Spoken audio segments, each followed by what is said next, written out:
kay Taki adali mira suporta el diaton mga supporters, el diaton mga palangga de diferentes barangay. Ya andaki na dia del diaton filing aquí na venue. Dadiam filing, dadiam certificates of candidacy. So alegre kita indi kita gracias con el monto nada que andaki together with our Vice Mayor Vino Gingona, the entire team. Thank you so much. Muchas gracias con ustedes todo que tadale Mirel suporta. Don't worry, we are there committed to continue the progress and development of the city of Zamboanga. Arriba, Ciudad de Zamboanga.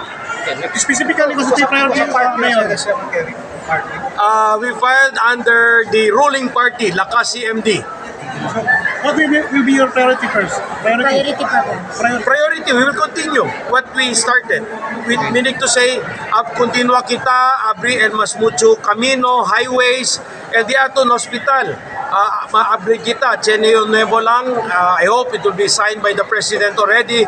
We will have the Zamboanga Regional Medical Center here in the city of Zamboanga happening in the Dalipe administration.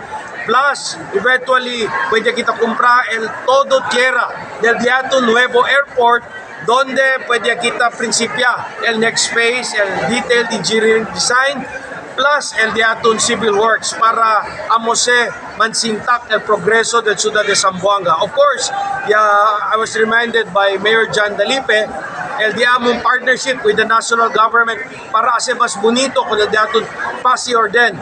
Recently, si DILG Secretary Ben Harabalos sa Imbiaki team to upgrade el diaton technology, the security system. So we have visitors from foreign countries who went here and check pakilay kita man upgrade aquel del previous CCTV system na mucho de aquel maloya. So we will have modern world-class security system for the city of Zamboanga. Sir, kung sa po ni abla mga traditional politics. The congressman for District 1 is the Honorable Pinpin Pareha. The congressman for District 2 is Mayor John Dalipe. He will be running for congressman of the 2nd Congressional District, which he has the advantage, konosya kita natin todo mga departamentos, whether secretary, undersecretary, assistant secretary, and then nakita man-introduce pa diatong puerpo kung el gobyerno nacional, sila konosya diaton partner kita del national government. So yun, dito yung reaction ko ng palabra del unlaw, kaya abla sila, ayan, uni sila kaya para libanta ko na Zamboanga, kaya kita daw bin abahol Zamboanga, bin altitude shooting incident diaton, na tempo daw the Dalipe administration. No, I think they're trying to mislead the people.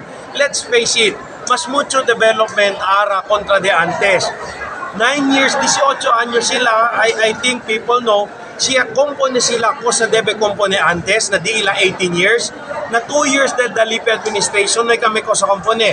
Siya planta sila na di ila 18 years, ko sa sila debe planta, no kami ko sa debe planta, ara na first 2 years del Dalipe administration. One example na akin na Dalipe administration, el dia mong battle cry, man ayudahan kita, man hunto kita, we should be united. Divisiveness will not bring any development to the city of Zamboanga.